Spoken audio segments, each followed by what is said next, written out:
Subscribe कीजिए steno express को और बेल आइकॉन को दबाइए क्योंकि यहाँ पे मिलता है आपको रेगुलर डिक्टेशंस।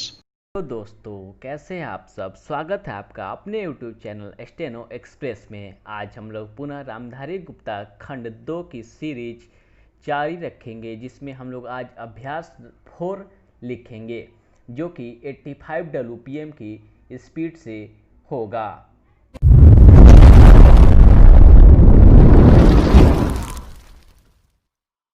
तो चलिए बिना किसी देरी किए हुए हम लोग इस वीडियो को स्टार्ट करते हैं।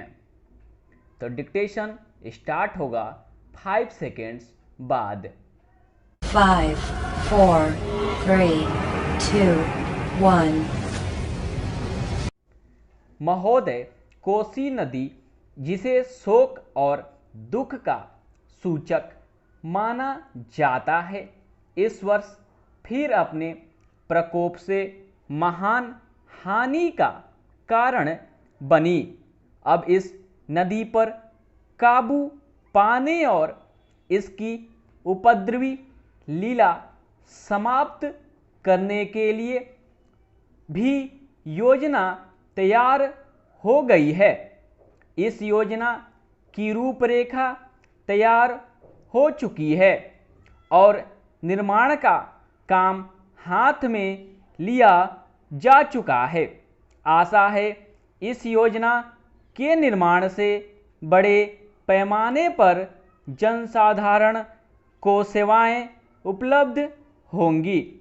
जब यह नया परीक्षण सफल होगा तो महान योजनाओं के निर्माण में और भारत की महान जनशक्ति के उपयोग के संबंध में हमारी जानकारी और अनुभव में महत्वपूर्ण वृद्धि होगी। औद्योगिकरण के क्षेत्र में उन्नति, उत्पादन में और अधिक वृद्धि और भारत की प्रति व्यक्ति आय में वृद्धि विचाराधीन वर्ष की कुछ महत्वपूर्ण बातें हैं। और औद्योगिकरण के साथ ही रोजगार के क्षेत्र को विस्तृत करने के प्रयत्न भी बराबर जारी हैं। कुटीर उद्योगों और घरेलू धंधों को प्रोत्साहन देकर औद्योगिकरण और रोजगार में समुचित संतुलन स्थापित करने का प्रयास किया जा रहा है। यह बात सभी स्वीकार करते हैं कि यदि भारत के जनसाधारण को उदासीनता और हार मानने की भावना से मुक्त करना है तो बढ़ती हुई बेरोजगारी को दूर करने का उपाय करना होगा। इस दिशा में घरेलू उद्योग धंधे बहुत से लोगों को आंशिक या पूर्ण उपयोगी काम देकर इस समस्या का बहुत कुछ समाधान कर सकते हैं।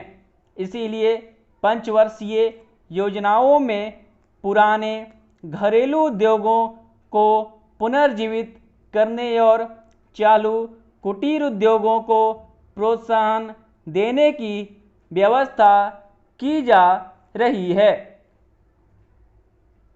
Para change. विदेशी मामलों के क्षेत्र में हमारी सफलता और भी अधिक है। हमारी नीति, जिसे मैं सक्रिय और सुदेश्य तटस्थता की नीति कहना चाहूँगा, वास्तविक व्यवहार में किसी भी देश अथवा यहाँ के लोगों को अपना शत्रु न समझने की नीति है। इस नीति के फलस्वरूप हमें विश्व शांति के पक्ष की कुछ सेवा करने का अवसर मिला है। हम प्रसन्न और आभारी हैं कि संसार के राष्ट्रों में भारत का स्थान इतना ऊंचा है।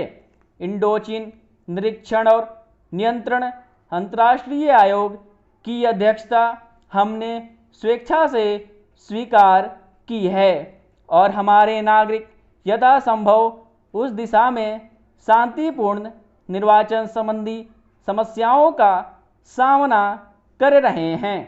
हम सभी राष्ट्रीय अथवा अंतर्राष्ट्रीय समस्याओं का निपटारा शांतिपूर्ण ढंग से चाहते हैं। मुझे बहुत प्रसन्नता है कि भारत में फ्रांसीसी बस्तियों की समस्या शांति और सद्भावना के वातावरण में सुलझ सकी है। शांतिपूर्ण प्रणाली की सफलता का वह एक महत्वपूर्ण उदाहरण है।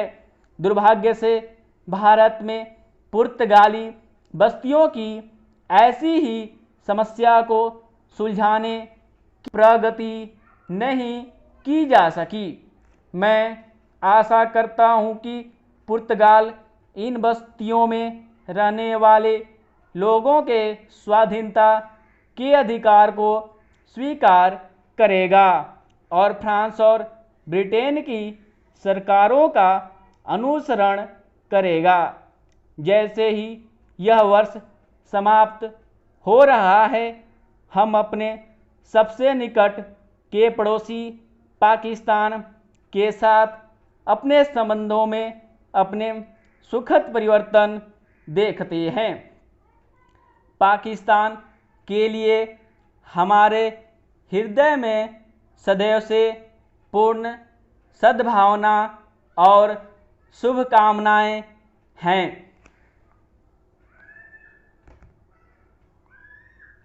तो ये था 85 WPM की स्पीड से डिक्टेशन। आशा करता हूँ आप सबको पसंद आया होगा। रेगुलर डिक्टेशन के लिए स्टेनो एक्सप्रेस से हमेशा जुड़े रहें और अपने अभ्यास को जारी रखें ताकि हम सब मिलकर अपनी गति को 100 शब्द प्रति मिनट तक पहुंचा सके। बहुत बहुत धन्यवाद।